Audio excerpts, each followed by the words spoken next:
The dignity of Kaliachak society. আর সেই উদ্দেশ্যেই চলল কাঁচি। কম খরচের মধ্যে যেন সাধারণ মানুষ পরিষেবাটা পায়, সেই উদ্দেশ্যে আজকে তাদের এই এখানে প্যাথোলজি খুলেছেন। আশা করি এখান থেকে মানুষ ভালো পরিষেবা পাবে।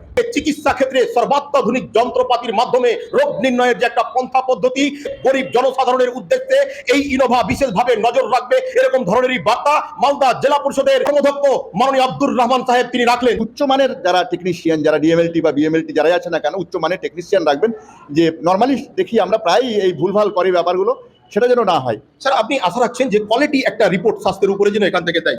নিশ্চয়ই। আপনি যখনই এক জায়গার রিপোর্টকে নিয়ে গিয়ে অন্য ডাক্তারের কাছে যাবেন, তখন কি উদ্দেশ্যে কি স্বার্থেই যে বা বলে যে না এই রিপোর্ট চলবে না, আবার নতুন করে রিপোর্ট দেখাতে হবে, তাতে কিন্তু কিছু কারণ থাকে। ডাক্তারবাবু যে রিপোর্টটা দেখছেন আর রোগীর দিকে যে দেখছেন, তার যে একটা সাজুজ্যতা, সেই সাজুজ্যতাই হয়তো ডাক্তারবাবুরা পান না, অথবা কেউ সেই সাজুজ্যতার মাঝে সুযোগ গ্রহণ করতে গিয়ে বেশি ইনকামের উদ্দেশ্যে বিভিন্ন রোগীকে চাপ দিয়ে টাকা আদায় করা হয়। সেই উদ্দেশ্যে কালিয়াচকের অন্যতম ব্যক্তিত্ব ডাক্তার হাজিরুল ইকবাল বললেন, সম্পূর্ণ সর্বদাই কোয়ালিটি রিপোর্ট যেন হয়।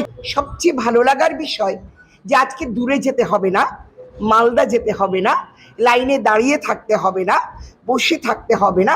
ইনোভা মেডিকেল সেন্টারকে একেবারে হাতের নাগালে পাবে। এবার আমি জানবো 16 আনা আস্থা সম্পূর্ণ নির্ভরযোগ্য একটি স্বাস্থ্য প্রতিষ্ঠান কিনা। অমিত হাসান ডিরেক্টর হিসেবে আছি। ডায়াগনস্টিক সেন্টার আর ইসিজি এক্সরে দিয়ে আমরা স্টার্টটা করছি। এক্সরে, আর হ্যাঁ, এক্সরেতে যিনি আছেন উনি কোন রেডিওলজিস্ট? হ্যাঁ, রেডিওলজিস্ট ও বর্ধমান মেডিকেল কলেজ থেকে করে এসছে। কি নাম তার? টেকনিশিয়ান আছে সাফিকুল ইসলাম আছে। তারপরে আপনাদের ফার্মেসি থাকবে। ব্লাড টেস্ট যাবতীয় করা হবে। কালিয়াচককে সুদূর ভবিষ্যতে আরো কয়েকশো গুণ এগিয়ে নিয়ে যাওয়ার ক্ষমতা আমার আর আপনার মধ্যে যে রয়েছে, সেই ক্ষমতার প্রকাশ খুব তাড়াতাড়ি ঘটানোর উদ্দেশ্যে আমি এরকম ধরনের রিপোর্টগুলো করলাম। আপাতত এই পর্যন্ত কালিয়াচক ব্রেকিং নিউজ চ্যানেলের পক্ষ থেকে সকলকে জানাই ধন্যবাদ।